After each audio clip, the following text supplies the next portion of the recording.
it's a great privilege for us to have you on our platform FGS. Such a distinguished guest you are. You started your career in 1981, and over 33 years you have served all over the world. And with this rich experience that comes with you, we want to gain very gainfully today in this lecture series. And I'm very sure you will be illuminating us with some very, very interesting facts, especially in the background of the war that is still on. Welcome to our lecture series, sir. Ambassador Tripathi, sir. I will now hand over this forum to Mr. Mayank Singh. He will further take us forward.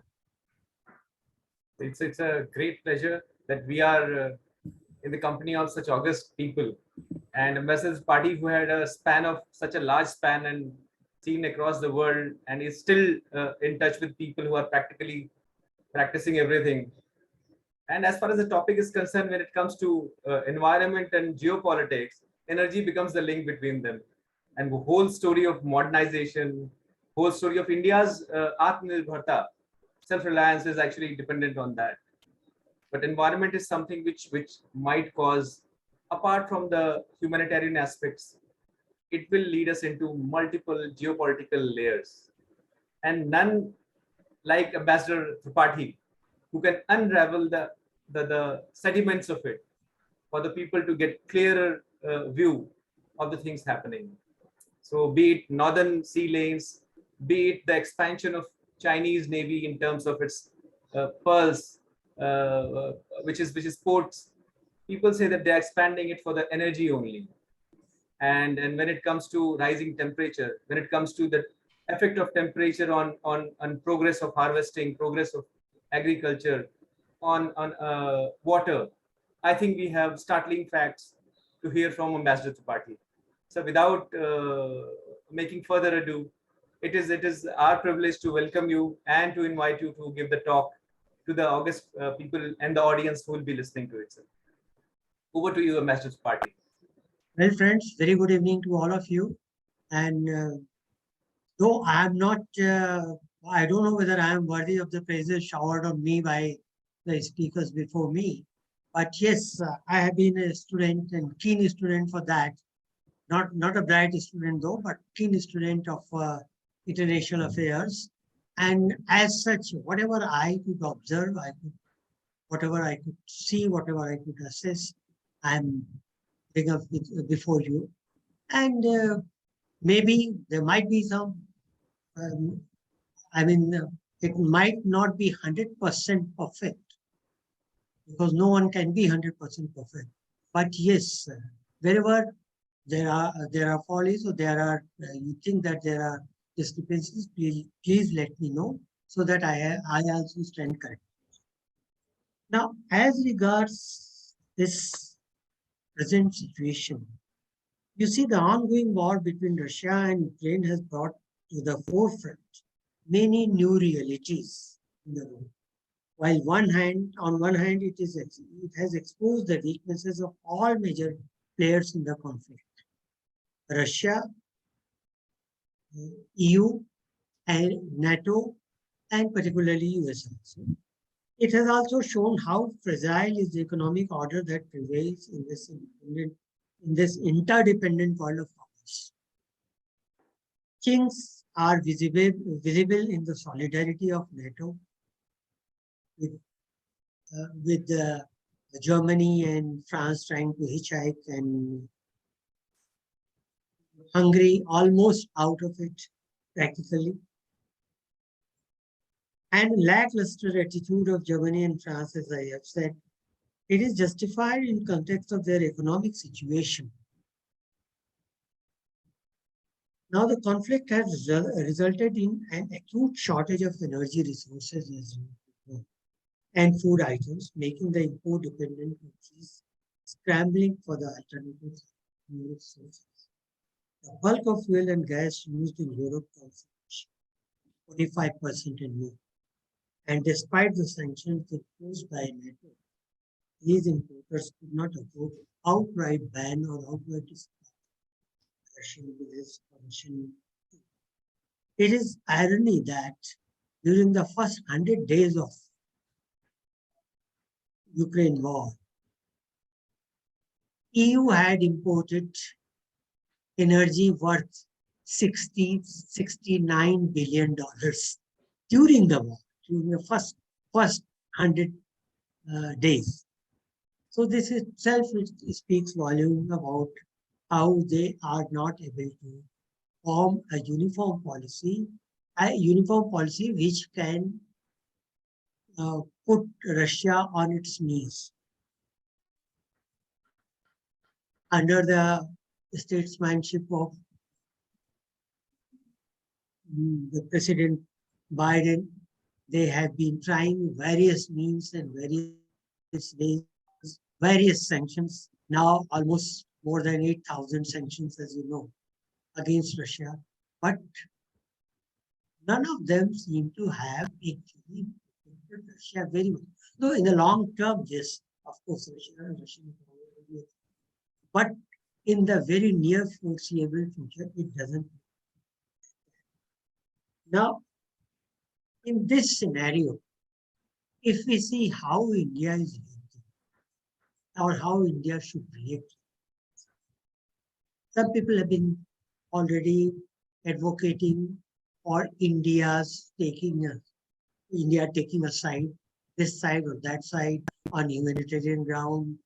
I mean, they are advocating that India should criticize severely Russia and India should see itself partnering with US. All sort of theories.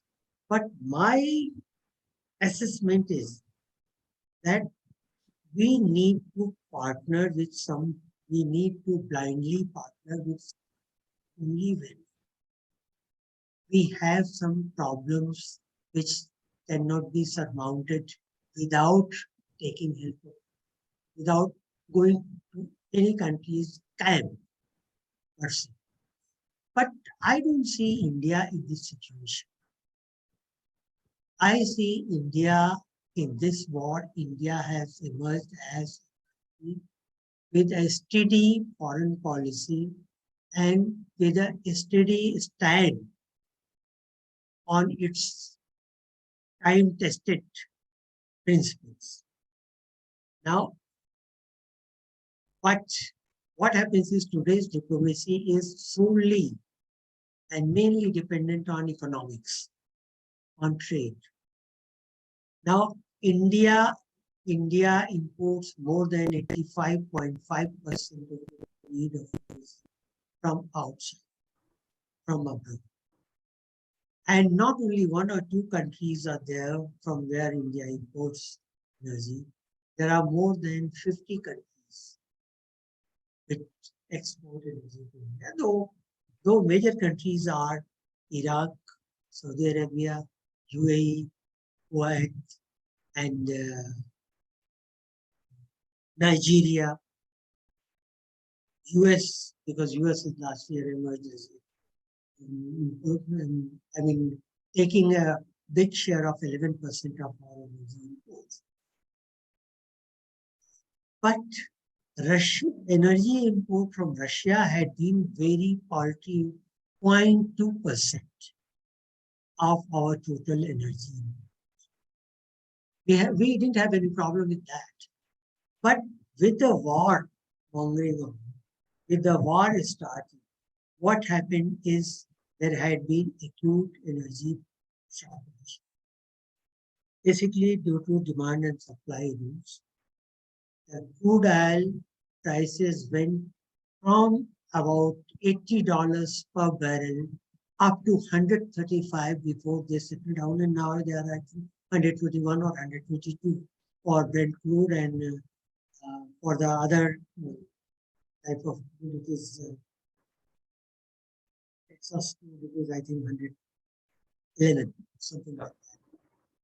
So, but even then, this steep price rise from about 80 to 111 or $120 per barrel has cost a lot on the budget They are not the exception.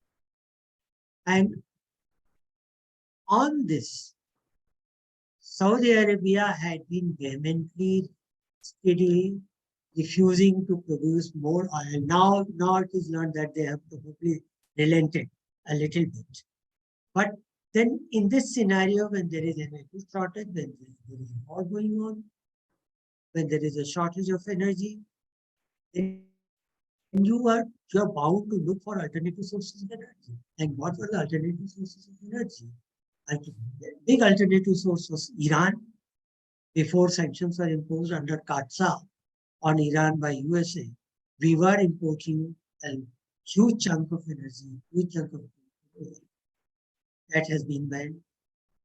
We were importing from Venezuela. That had been almost reduced to minuscule because Venezuela is also under US ban. Now what remains is Middle East, that is the Gulf countries, Nigeria, Brazil, very, very small. So we need to have a source of energy which is not only sufficient for times, but which should also be at affordable prices. And that's why we look towards Russia. Now it was win-win situation for both parties. It is not only that we are scurrying for cheaper oil and Russia is doing a favor on us.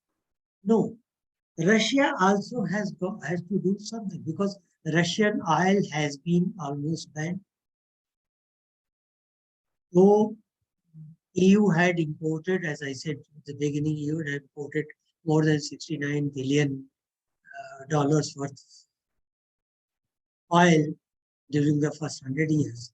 But gradually, under pressure, EU countries are gradually reducing their dependence on Russia. But it will not be before the end of the year that they will be able to fully reduce, fully stop. So Russia also has a problem. The problem is where to send its oil, where to send its food. And China being the top importer or consumer, and India being close second.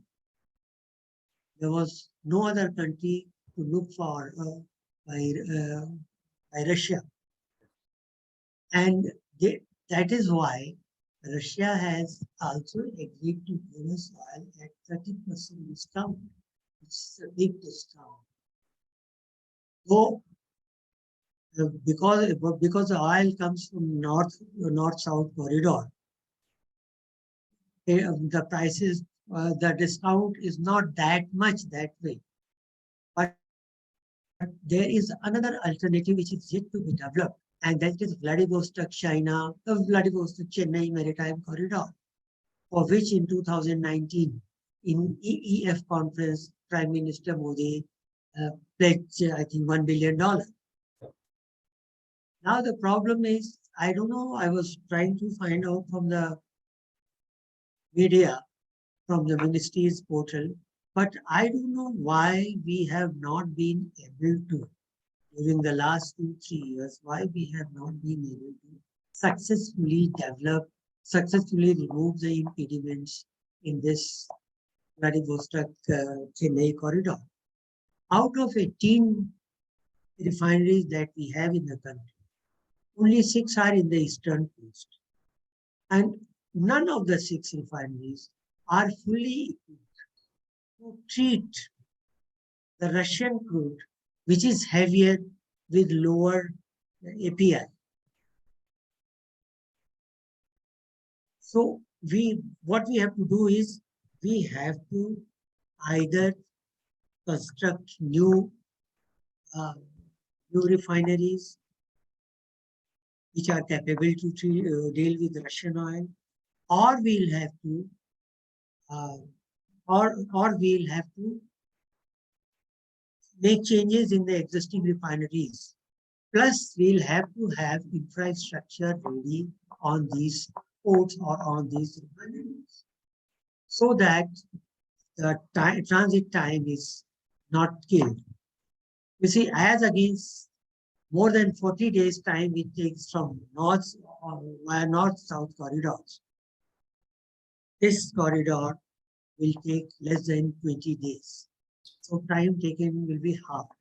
But unfortunately, we haven't been able to. Anyway, that is a different story on it. Now, what happens is why US is bent upon requesting India. I will say requesting, not compelling, because so far compulsion or threat of compulsion has not given any result.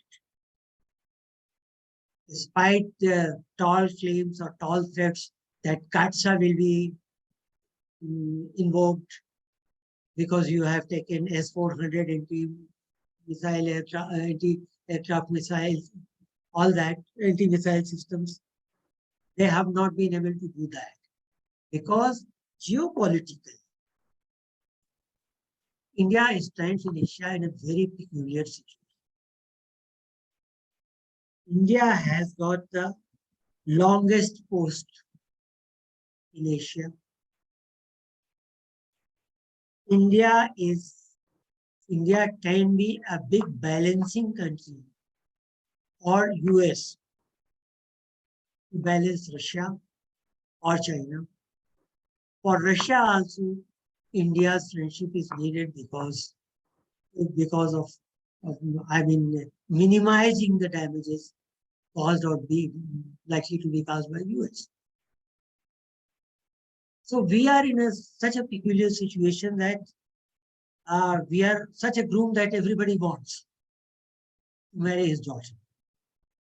So this situation, we should try to encash this situation as much as possible without being shown taking side of anyone. And for Russia, another important thing is Russia's Ukraine war is costing about $900 billion a day. That is the cost Russia is paying.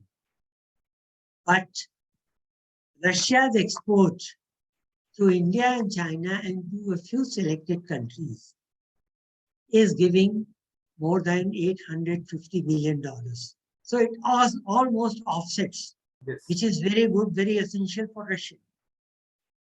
Because it's the ban or reduction of import of oil and energy from Russia, gas from Russia is to the tune of 5,74,000 barrels per day. To compensate it,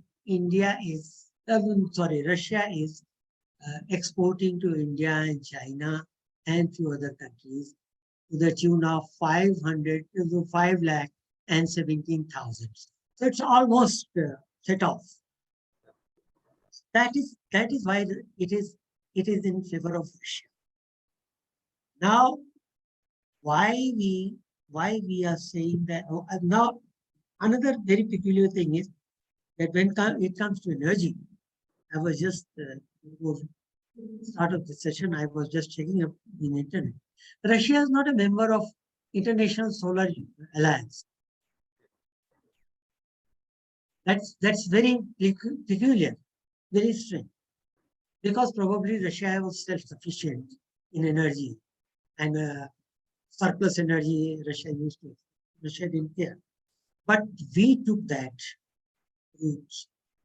We took that initiative, and we are quite happy harnessing solar energy as well as wind energy in Western coast.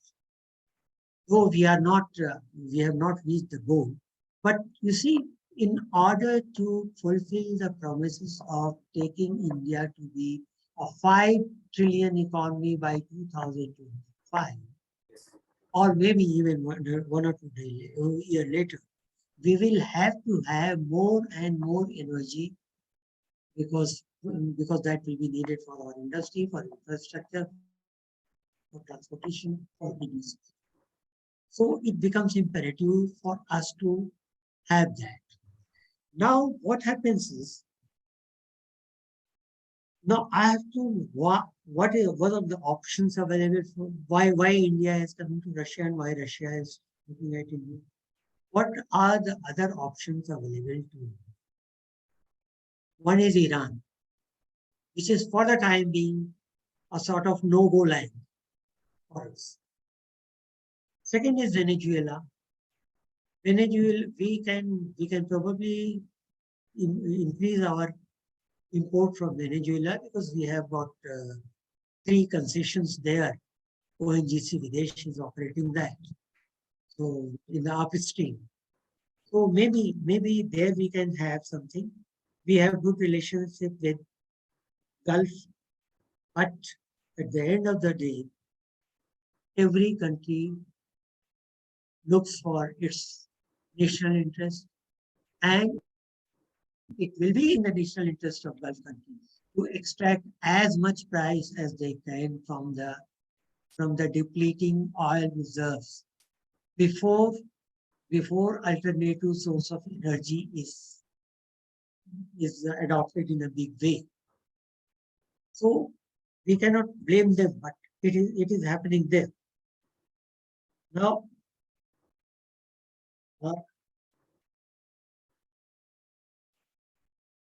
one thing that has changed geopolitically, that you must have read that Iran wants membership of BRICS. And BRICS is India, Russia, 2 friends, China, not so friendly with India, Iran, friendly with India, Brazil, friendly with India, South Africa, friendly with India. Now, if Iran enters BRICS, that means BRICS will have more teeth, more fangs to harm. Venezuela could also be the next.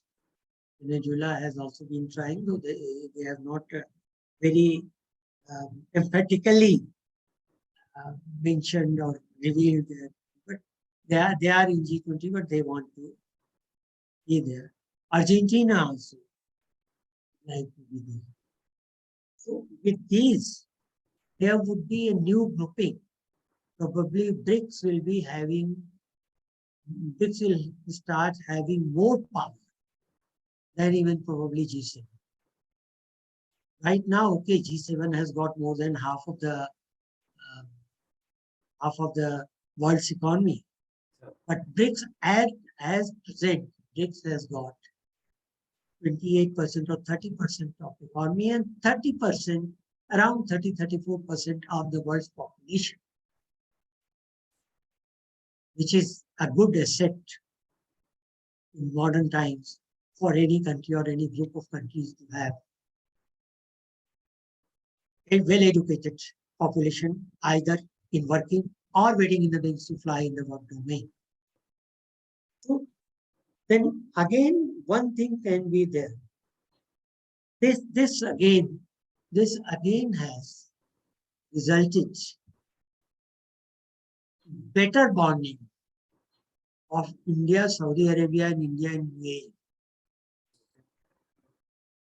Though there had been this Mukesh Sharma's case and there had been some fallouts, but now these countries also, and that was the principal grudge of Imran Khan, if you remember, that India is a bigger market for Gulf as compared to Pakistan. So that's why they will not listen to us on Kashmir. So that is driving. That is proving to be a boon now, which was a bane. So that is driving these Gulf countries to it. Now, India has emerged as medicine supplier during the corona, vaccine supplier. Now India is emerging as food supplier. Though we don't have much to spare, but whatever we have, we are very judiciously supplying. Now we have banned the export by private companies, but it is government to government. This will be going on. And with Russia, we have one more sense of comfort, and that is a steady friendship of more than 70 years. And rupee-ruble trade agreement already in place from 1950s to 1990, which was in 1990 discontinued by Russia because then Russia was, Russia was anxious to have more and more foreign currency, and with that the dollar, the US dollar, gained more currency than other foreign currency. So these things, and then our defense collaboration, our defense imports, these are the things which are not going to die down in a jiffy or overnight. As people say that Pakistan and China are all-weather friends. Similarly, and nobody could think that Pakistan-Chinese relationship will be overturned overnight into animosity. Similarly, our relations with Moscow are not going to be affected very much in their foreseeable. So with this, what happened is for us, firstly, I think what happened is that India has emerged now not only as a regional player, but as a global player as well. You remember during the UN General Assembly vote against Russia. Before that, there were only a few handful of countries which abstained, didn't take any side. But in UN General Assembly, I think more than 54 countries abstained to show that some sort of emergence of new non-aligned. So, and it is being led by India. So this is the scenario where this is the situation where geopolitical equations are fast changing. America's supremacy is raining down. Post exit from Afghanistan, and then repeated failures. Interestingly, in your soft voice, you have painted the canvas bigger actually. You have brought in Pakistan, you have brought in China, you have brought in America. It's sounding very interesting. So thank you, sir. So please carry on, sir. I could not stop myself to say that because listeners might be also happy to see this widening canvas. So this is where India now stands. And the beautiful thing in Indian foreign policy, which I have noted during the last 3 years, is that we have been able to successfully convince different warring factions that our relation with them is not based on our relation with other parties. De-hyphenation, which is the term they were using. You remember when Netanyahu came 3 years or 4 years back, there was a wide fear that Palestine will be red with anger, will be against us. But then we had been able to convince Palestinian president also, and that's why just 1 month after Netanyahu's visit, he also came. Here also, you see, the US had been telling, Ukraine had been telling that India should intervene. So many intellectuals have been telling India should intervene. But my question to you is, intervention or mediation by any country is only when the two sides agree to it. I have never heard or read anything from Putin saying that India should intervene and India should not. Only Ukraine had been. So then there was no point. And then one thing, when we ourselves have time and again told Trump that in disputes between two countries, that is India and Pakistan, we don't need any third party. How can then we go and jump in the arena of Russia and Ukraine and say, okay, we have come here for mediation? Because that will boomerang against us. So we have treaded very cautious path, very finely, and I'm happy that we have, for the first time, we have an ex-diplomat as a foreign minister in form of Dr. Jaishankar, whom I used to know. I replaced him in Hungary.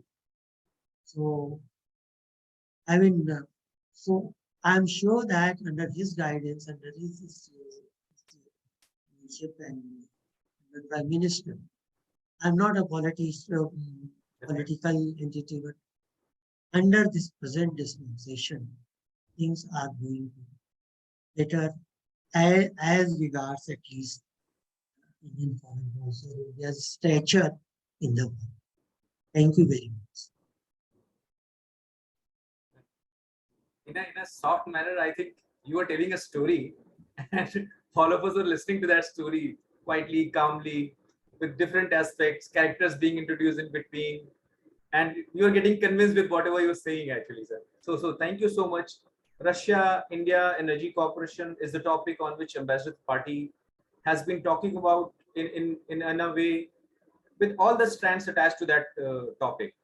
So it's an enriching talk which we had been listening, and I would hand further things to Colonel Manoj so that he can take it forward, and we have also certain questions which we have collected from all around, and might be helping us to unravel the entire aspect further. Over to Colonel Manoj. Thank you, Mayankji. Ambassador Tripathi, it was really illuminating to hear you out, and there are new aspects which were unheard of, which were brought about by you, and really very, very enriching experience being with you around. I just have one small question, which is, again, being a military man, I'm a little worried on the borders of Indo-China border, northern border, eastern borders. And what is your take that now that we are not openly with Russia or maybe China, Russia together, but how do you see that this friendship and this closeness during war is going to play out for bringing peace towards our Sino-Indian border? You see, after Galwan, China didn't dare to have any other misadventures, I will say. And as you know, but sir, they have been expanding their networks and they're expanding their infrastructure in a very big manner in Galwan area. They are, and they were supposed to. Problem is not that they are expanding their network. Problem is that we haven't been able to expand our network, as you know. In fact, sir, if I may just pad it a bit, because I know that area, and in fact, our expansion towards our side, which were almost not there, because we started expanding our network, yes. They also got enraged by that. That is one small aspect for sure. Yes. So now with Russia, we can be sure that our friendship, our relationship with Russia will not be adversely affected so easily. Some people have been asking me questions. 3 years back, somebody asked a political party leader that Russia is having military exercise with China. So that means Russia is coming, with Pakistan. So that means Pakistan is coming very close to Russia. I said 2 years back, we had 4 successive joint military exercises with China. Does this mean that China has come very close to us. So these are optics, as you know, being from the armed forces. But what I feel is that China also thinks that China is not in a position to carry out any more misadventures. China itself has been cornered, I will say, in so many places, Inner Mongolia, Hong Kong, South China Sea, then after effect of COVID and responsibility thereof, China probably will not try to do another incursion here. But that doesn't mean that we should let our guards. You, We should Yes. talk diplomacy with China only when we are equal or almost equal to China, with eye-to-eye contact. Diplomacy alone will not work with China unless and until China realizes that, yes, if we do something, if China does something, then there will be repercussions. you will be happy to note, sir, it was my unit in Galwan, which my regiment, my unit, which fought. I am from Bihar regiment, and that was on the forefront. I am really honored you have known me. Thank you, sir. Yeah, Mayank, any questions? The point here is actually, I would like to bring in further aspects like a new fleet of US, which they are saying that they'll be raising in Indo-Pacific, which might enrage Russia also. Further, they are transferring the technology of submarines, nuclear submarines towards Australia, sir. And pressures had been there, which your former colleague, our current foreign minister, has very aptly answered that what we buy in a month, Europe buys in an afternoon. So isn't it very interesting all around that India, as you have already brought out, that people wanted us to mediate, but then India is in a position which has to look after itself for energy security, for geopolitical balancing also, because Quad is something which is pulling further somewhere, sir. So what are your thoughts on these, I mean, scattered things? Because you have to make it coherent for our listeners, sir. You see, if we side with China or side with US or had we sided with US, that would have resulted in having two big powerful enemies in Asia, Russia and China. Huh. Because then Russia would have been against us. Had we sided with Russia, that would have meant that our all strategic partnership benefits, all the visions, and we are on the verge of being the member of what we call the NPG group. No,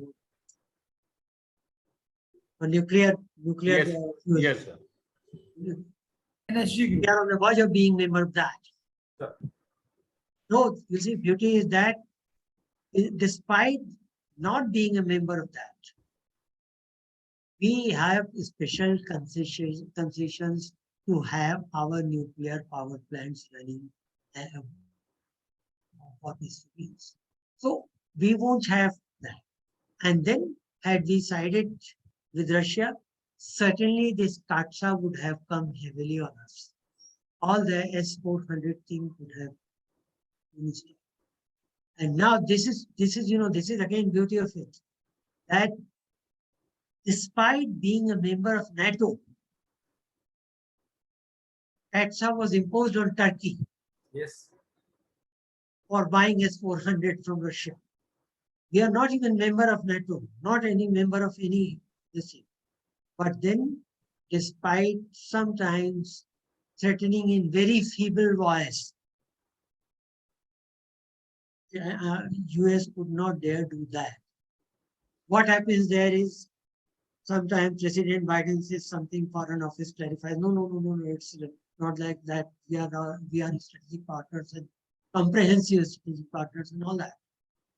So right now we are in a very safe position. Why should we jeopardize? Why should we compromise our situation? That is how I see it. Interesting, sir. Sir, I have a very basic question that might sound, but might help the students more so, sir.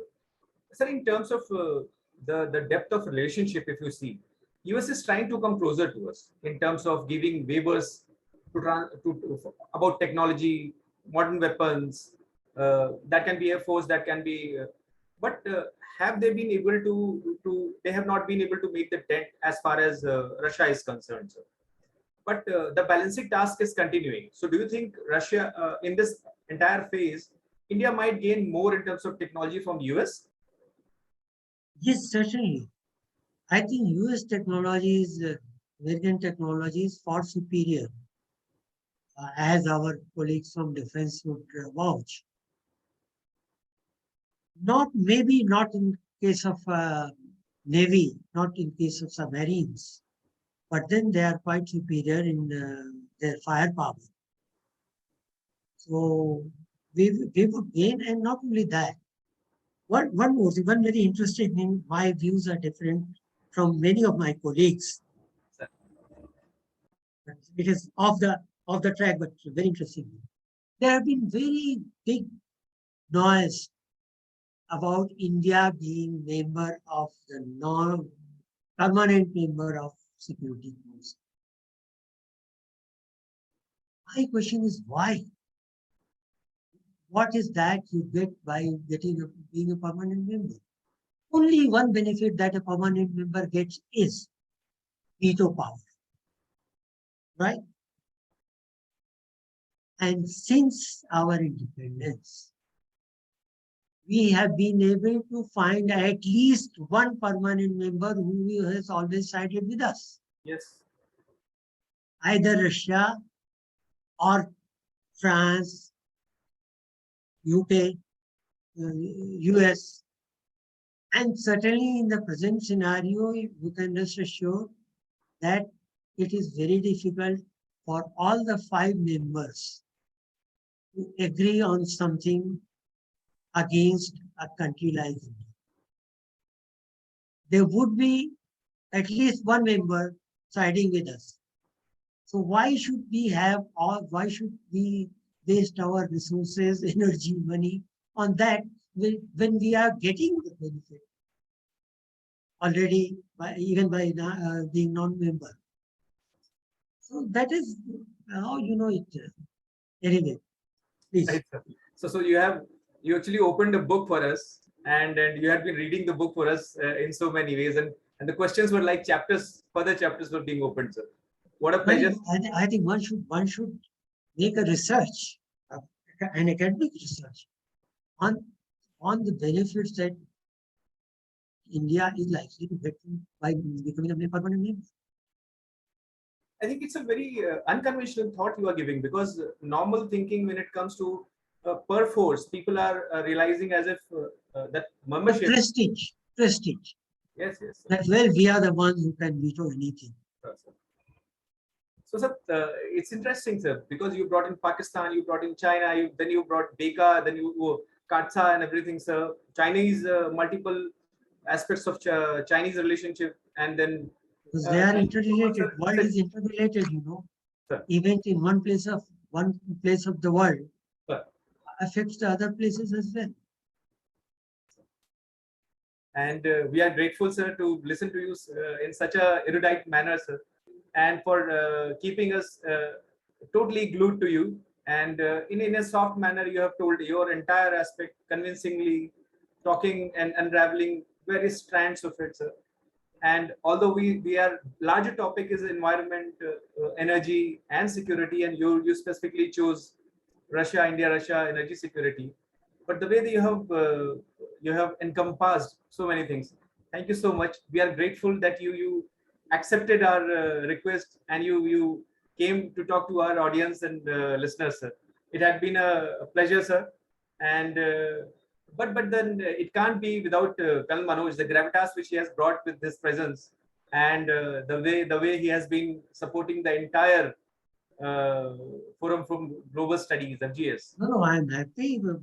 I'm very pleased to see this group, this forum. This is a very good idea. I mean, the type of discussion, the type of people involved in this forum.